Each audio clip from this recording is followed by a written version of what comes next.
मुंबई पुण्यासह कोकण, मध्य महाराष्ट्र, मराठवाड्यामध्ये मुसळधार. मान्सूनपूर्व पावसाने भंडाऱ्यामध्ये भातपीक भुईसपाट, तर हिंगोलीमध्ये ओढ्याला पूर. आजपासून जोर आणखीन वाढण्याची शक्यता.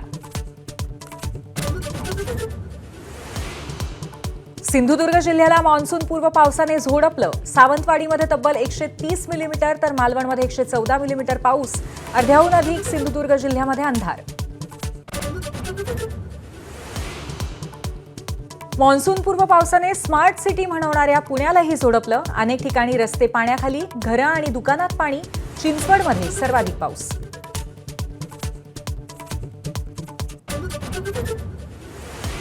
वळवाच्या पावसाचे मराठवाड्यामध्ये आतापर्यंत 27 बळी. मराठवाड्यामध्ये वीज पडण्याचं प्रमाण सर्वाधिक. मराठवाड्यामध्ये वीज अटकाव यंत्रांची कमतरता आणि संख्या वाढवण्याची गरज असल्याच्या सूचना. गोव्यामध्ये मुसळधार पावसामुळे जनजीवन विस्कळीत. सतत दुसऱ्या दिवशीही पावसामुळे रस्ते जलमय. घरामध्ये पाणी शिरल्यामुळे नागरिकांचे प्रचंड हाल.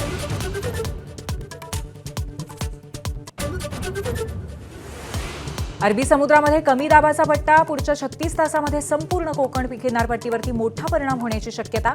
मासेमारीसाठी खोल समुद्रात न जाण्याचं मच्छीमारांना आवाहन. ऑपरेशन सिंदूरच्या पोस्टर वॉरनंतर भाजप आयटी सेलच्या अमित मालवीयांविरोधामध्ये गुन्हा दाखल. ऑपरेशन सिंदूर हे क्षुल्लक युद्ध, खडगेंची टीका. तर काँग्रेस पाकिस्तानला ऑक्सिजन देण्याचं काम करत असल्याचा भाजपचा निशाणा.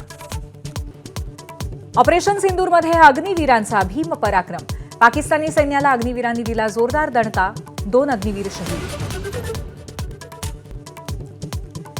अजित पवारांच्या राष्ट्रवादीचे पदाधिकारी राजेंद्र हगवणे यांच्यावरती सुनेच्या आत्महत्येप्रकरणी गुन्हा दाखल. हुंड्यासाठी छळ केल्याचा आरोप. फरार राजेंद्र हगवणेंचा शोध सुरू.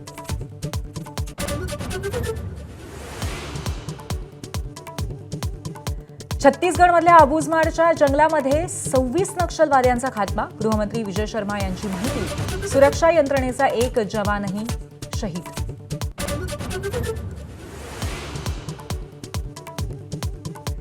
सरन्यायाधीश कायमस्वरूपी राज्य अतिथी. भूषण गवईंच्या नाराजीनंतर राज्य सरकारकडून परिपत्रक जारी. परिपत्रकामध्येच अनेक चुका असल्याचंही समोर.